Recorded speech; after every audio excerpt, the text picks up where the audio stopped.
Hello everyone, this is Mindfully Aligned and I'm your host, daunting Benjamin. And before we get into anything, I just want to say thank you all so much for tuning in and showing me all the love as I launch this brand new podcast. If you're listening to this right now, that means you're on episode 3, and that means you're tuned in and you rock with me. And that means a lot. And what a better way to ring in episode 3 than by getting to know your host better. I figured I would take you guys along where I'm at in life right now and let you know what's going on with me. So I know a lot of you can relate. I just wrapped up my first week of spring classes. After these 10 weeks, that's it. I graduate, which is super crazy for me to wrap my head around. So I figured this episode, let's talk about transitions, because this is something that I am confronting right now. I know a lot of my friends are. I know a lot of people listening to this are in a transitional phase right now. Being in your 20s just is a transitional phase, period, but especially that time when you're graduating and figuring out what you want the rest of your life to look like. It's definitely a lot to process. I'm not gonna lie, I did have a bit of heebie-jeebies / anxiety, whatever you wanna call it, the night before I ended my spring break. Just looking ahead at, wow, this is my final quarter of school. It's not like the classes I'm taking are super challenging or anything. There's no reason for me to necessarily be anxious. It's just what this symbolizes as the beginning of the end. So I want to talk about how to process the emotions that come with a transition. There's a lot of highs and lows that come with it. You know, you're excited for the future, but there's this uncertainty, and that uncertainty is scary. We're scared of the unknown naturally, but it's important to get in control of those emotions, because when you have your head screwed on tight, that's when you're able to really make those important decisions about your future. You know, I don't want to let fear or anxiety control me when deciding how to live the rest of my life. Then I may not be making decisions to fully honor myself, or maybe I may not be brave with my decisions. For example, if I am so caught up with the idea of being away from my friends and being so lonely, and I let that haunt me, I could be stifling my own growth. This is all hypothetical, but if there's a job I want to apply to across the country that's away from my friends, am I going to not go for that because of my fears? You have to really confront that, and I think that's super important, and this is a conversation I have often with my friends and my family, and something I do to soothe my own anxiety. And I think that's the first tip I want to talk about in this episode, is confronting your fears head on. As someone with anxiety, I'm not just talking to talk. I know what it's like to have a crippling fear, and sometimes it feels irrational, or you're just so worried about something and you can't shake it, and nothing anyone will say to you will make it feel better.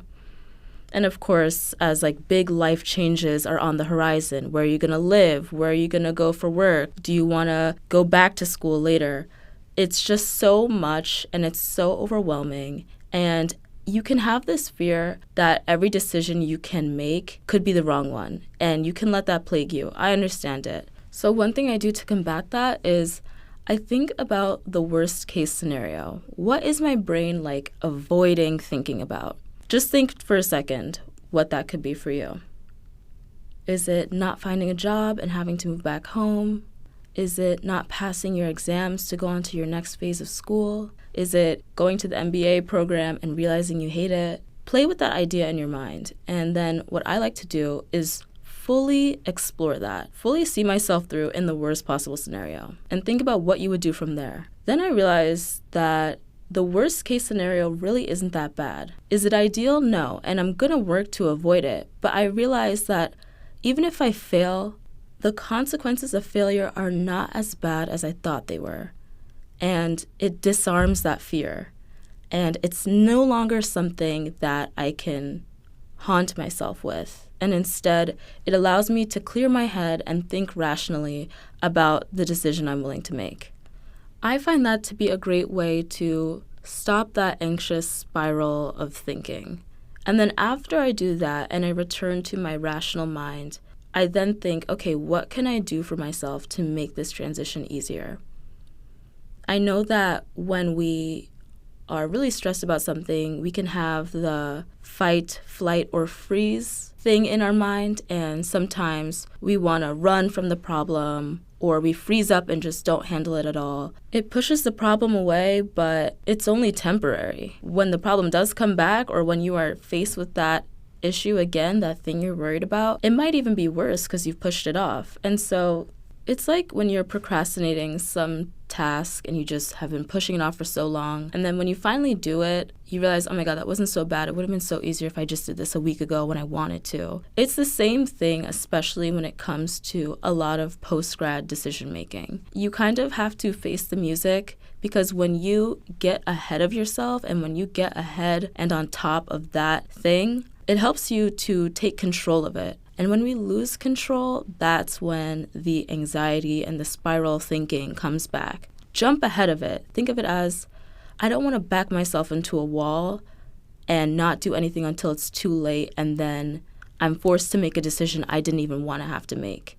Use time as your ally. And even if you were anxious, do it anxious. That's another thing that I have learned is during these transitional times, and just in life in general, things keep moving. Things keep moving. And so if I'm nervous, the worst thing I can do for myself is sit on my hands and spiral about it. I just have to do it anxious. And it doesn't make a difference, honestly, if I do it nervous or not. I think that I got over that feeling of nervousness and overthinking by just not worrying about getting that feeling to go away, but just being okay with doing it anxious. I'll give a personal example. My dream going into college was to be able to work for Atlantic Records. I thought they were the coolest. They were the largest employer of Black people and women, and as a Black woman, that's the place I wanted to be at. I'm also a music industry major, might I add. So I landed an interview for my first internship/co-op, and it blew my mind. I was so nervous because this was the dream. This was the biggest deal to me right here in front of my face right now.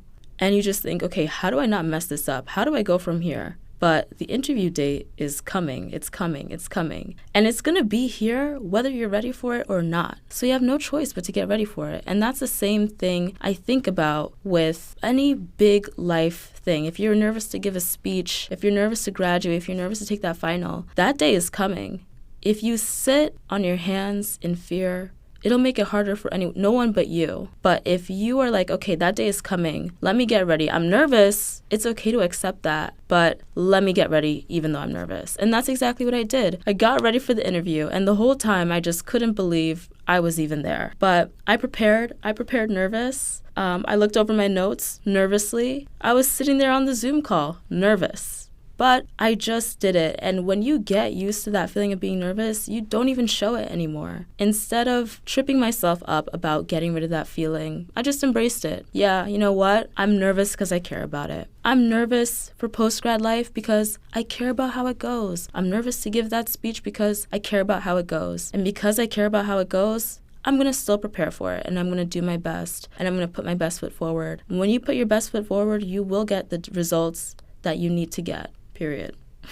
So I guess to go a little bit more into that, because I feel like this example can be helpful. I got the job, and I remember my first day. That was probably the most nervous I felt in my entire life. For the first time in my life, that imposter syndrome was really hitting hard. And I had to talk to my therapist about it. I was like, I have the job. I'm here at my desk, but I'm still so nervous. What if I don't do a good job? What if? And then she told me about affirmations, and this was really big for me. It was about telling myself every single day, I deserve to be here, that's why I'm here. And whatever your biggest fear is right now, like take a second and identify that negative thought and find the opposite of that. And repeat that to yourself in that positive, caring voice. So instead of worrying about, do I deserve to be here? I don't deserve to be here, and my work's gonna reflect that, like I'm so scared. It was instead, I'm at this desk because I deserve to be here, and I'm gonna let my work reflect that. And it did.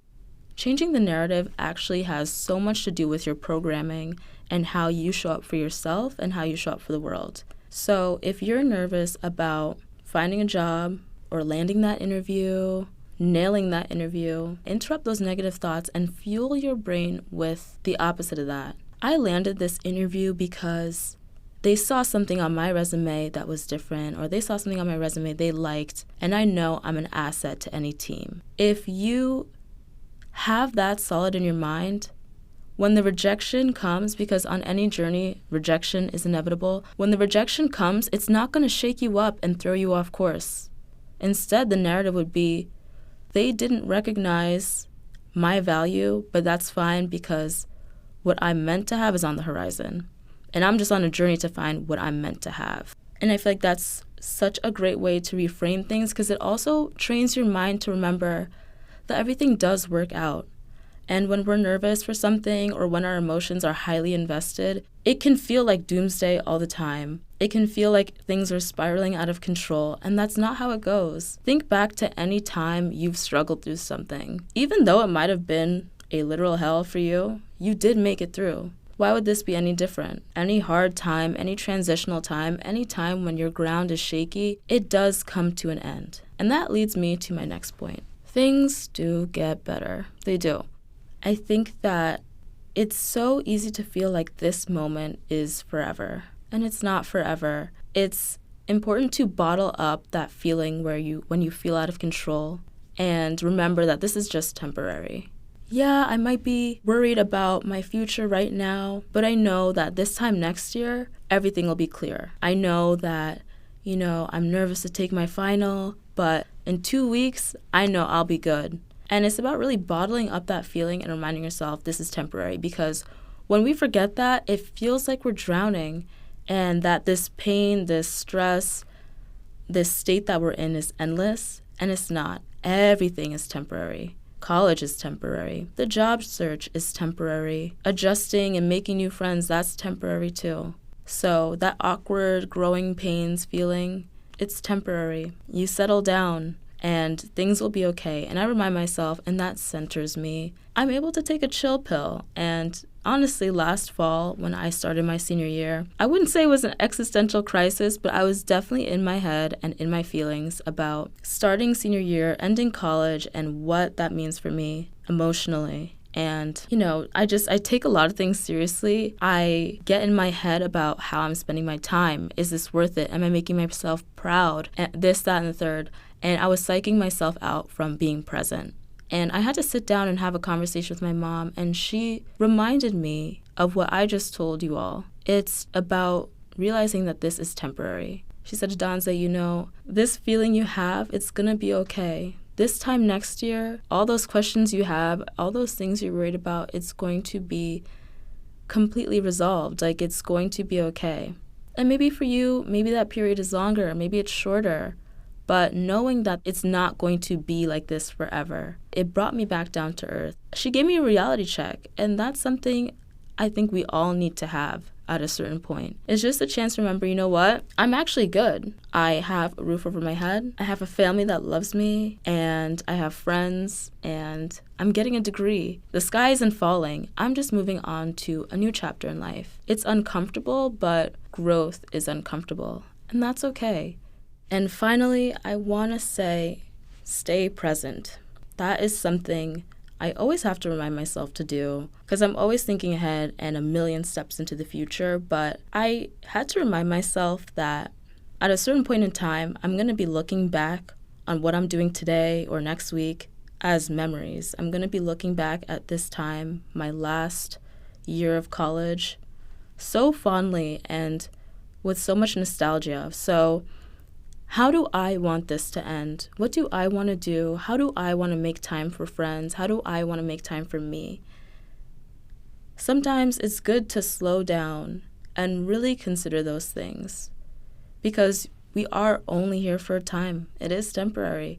So how do you want to spend it? You can't spend it worrying. You can't spend it anxious or wrapped up in negative feelings. Interrupt those thoughts and ground yourself and get present in this moment, because this age that we are in is really special, and It feels complicated right now, but I feel like this might be as simple as it gets. We don't know that, So I want to be able to look back on this time in 10, 15, 20 years with a smile on my face and be like, you know what, I did that. I did what I had to do, and I also enjoyed my time. And that's super important.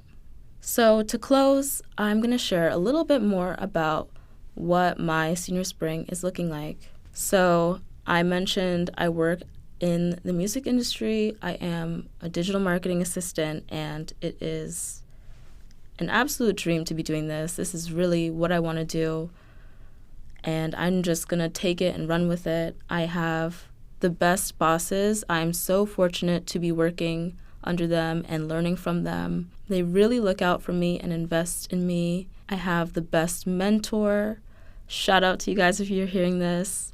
And they really motivate me and remind me that I deserve to be here, and they inspire me just by being themselves to just keep pushing myself. So I'm so happy that I've been able to continue to work with them during the school year alongside school. So that's what I'm going to continue to do. My work is in New York, so I also worry about what that adjustment will be like. I'll be moving in with my family, thankfully. That's one less bill to pay, but I wonder, how will I fare with that adjustment? How will I manage being an adult now, living with my family? How will I still be able to maintain my own independence, manage work-life balance with a long commute? How do I find that new routine? These are all things I also have been playing with in my head. There's a lot of questions we ask ourselves when we're trying to paint this picture of what we want the next phase of our life to look like. And that's okay. I have those questions too. So that's where I'm at. And,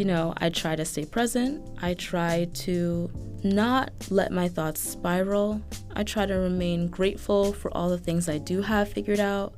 And I try to remain centered so that I can make my decisions about life with a clear head. And that's what I want for all of you.